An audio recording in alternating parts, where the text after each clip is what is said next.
പുതിയൊരു വീഡിയോയിലേക്ക് എൻ്റെ എല്ലാ കൂട്ടുകാർക്കും സ്വാഗതം. അപ്പോൾ ഇന്ന് നമുക്ക് നല്ല കിടിലൻ റെസിപ്പി തയ്യാറാക്കാം. അപ്പോൾ എല്ലാവരും വീഡിയോയിലോട്ട് പോയാലോ. അപ്പോൾ അതിനായിട്ടൊരു പാൻ അടുപ്പത്ത് വെച്ച് കൊടുത്തിട്ടുണ്ട്. അതിലേക്ക് ഞാൻ വെളിച്ചെണ്ണ ഒഴിച്ചു കൊടുത്തു. എണ്ണ ഒന്ന് ചൂടായി വരുമ്പോൾ നമുക്കതിലേക്ക് കടുകിട്ട് പൊട്ടിക്കാം. കടുക് ഒന്ന് പൊട്ടി വരുമ്പോൾ ഒരു 1/4 ടീസ്പൂണ് നല്ല ജീരകം ചേർത്ത് കൊടുക്കാം.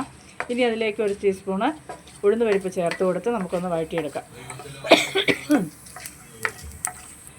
ഉഴുന്ന് പരിപ്പ് ഒന്ന് മൂത്ത് വരുമ്പോൾ അതിലേക്ക് കുറച്ച് വെളുത്തുള്ളി, ഞാനൊരു 6 അല്ലി വെളുത്തുള്ളി എടുത്തിട്ടുണ്ട്, നരിഞ്ഞെടുത്ത് ചേർത്ത് കൊടുക്കുക.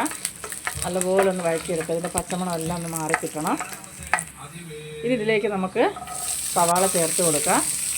അപ്പോൾ ഞാനിവിടെ 2 സവാള എടുത്തിട്ടുണ്ട്, വലിയ 2 സവാള എടുത്തിട്ടുണ്ട്. അത് നമുക്ക് ഇതിലേക്ക് ചേർത്തൊന്ന് വഴറ്റിയെടുക്കാം. അപ്പോൾ വീഡിയോ കണ്ട് ഇഷ്ടപ്പെട്ടാൽ ലൈക്ക് തരാൻ മറക്കരുത്. അതുപോലെ തന്നെ നിങ്ങളുടെ പ്രിയപ്പെട്ടവർക്കെല്ലാം ഒന്ന് ഷെയർ ചെയ്ത് കൊടുത്ത് തന്നെ സപ്പോർട്ട് ചെയ്യാനും മറന്നു പോകരുത്. ഇനി ഇതിലേക്ക് ഒരു 3 ഉണക്കമുളക് ചേർത്ത് കൊടുത്തിട്ടുണ്ട്. നല്ലപോലെ ഒന്ന് വഴറ്റിയെടുക്കുക. ആദ്യമായിട്ട് എൻ്റെ ചാനൽ കാണുന്ന കൂട്ടുകാർ ചാനലൊന്ന് സബ്സ്ക്രൈബ് ചെയ്ത് തൊട്ടടുത്തുള്ള ബെൽ ബട്ടൺ കൂടി ഒന്ന് അമർത്തി ഓൾ എന്നുള്ള ഓപ്ഷൻ കൂടി ഒന്ന് എനേബിൾ ചെയ്താൽ ഞാനിടുന്ന എല്ലാ വീഡിയോയുടെയും നോട്ടിഫിക്കേഷന് അതാത് സമയം നിങ്ങൾക്ക് ലഭിക്കുന്നതായിരിക്കും.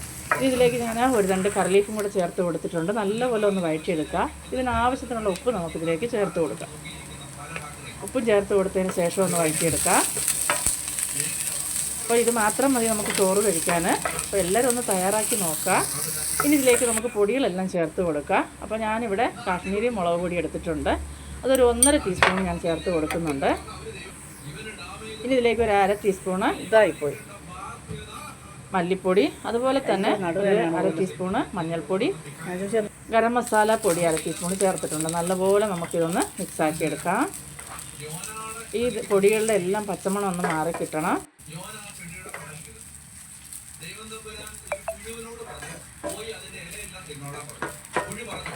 നല്ലപോലെ വഴറ്റി കൊടുക്കുക. തീ കുറച്ച് വെച്ച് വേണം ചെയ്യാൻ. പൊടിയൊന്നും കരിഞ്ഞു പോകരുത്. കരിഞ്ഞു പോയാൽ ടേസ്റ്റൊക്കെ മാറിപ്പോവും.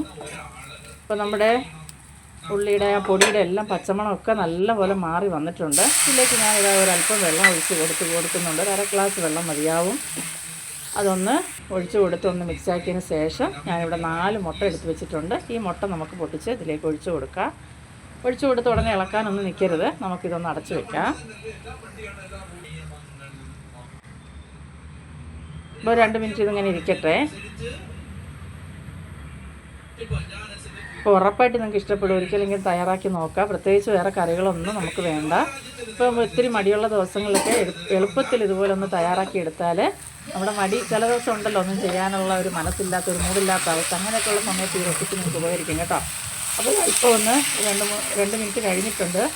ഈ സമയത്ത് നമുക്കിതൊന്ന് ഇതുപോലെ ഒന്ന് ചെറുതായിട്ടൊന്ന് ഇളക്കി കൊടുക്കാം. ഒരുപാട് ഇളക്കി ഇതാക്കരുത്.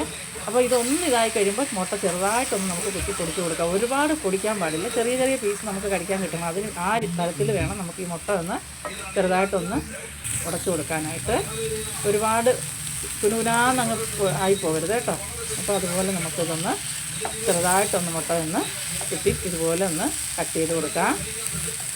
അപ്പോൾ നല്ല എരിവും നല്ല മണവും നല്ല ടേസ്റ്റുമുള്ള ഒരു മുട്ട റെസിപ്പി തന്നെയാണ് നമ്മൾ ഈ ട്രിപ്പ് ചെയ്യുന്നത്. അപ്പോൾ ഒരുപാട് നിങ്ങൾക്ക് എല്ലാവർക്കും ഇഷ്ടപ്പെടുമെന്ന് ഞാൻ കരുതുന്നു. അപ്പോൾ ഇത് ഇനി നമുക്ക് നല്ലപോലെ ഒന്ന് മിക്സാക്കി നല്ലപോലെ ഒന്ന് ആ ജലാംശം എല്ലാം മാറണം. ആ പരുവം വരെ ആക്കി എടുക്കണം. അപ്പോൾ കാണുമ്പോൾ തന്നെ അറിയാമല്ലോ, കാണുമ്പോൾ തന്നെ നമുക്കിതൊന്ന് കഴിക്കണമെന്ന് തോന്നും. അത്രയ്ക്ക് നല്ല ടേസ്റ്റാണ് കേട്ടോ.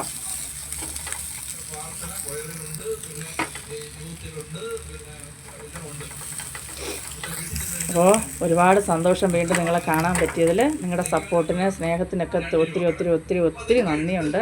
നിങ്ങളുടെ സപ്പോർട്ട് കൊണ്ട് ഇതുവരെ എത്തിയത്. തുടർന്ന് നിങ്ങളെന്നെ സപ്പോർട്ട് ചെയ്യുക. എല്ലാവരും സുഖമായിട്ടും ആരോഗ്യത്തോടും സന്തോഷത്തോടെ ഇരിക്കട്ടെ എന്ന് പ്രാർത്ഥിച്ചുകൊണ്ട് അടുത്തൊരു വീഡിയോയിൽ കാണുന്നതുവരെയും എൻ്റെ എല്ലാ കൂട്ടുകാർക്കും ബായ്.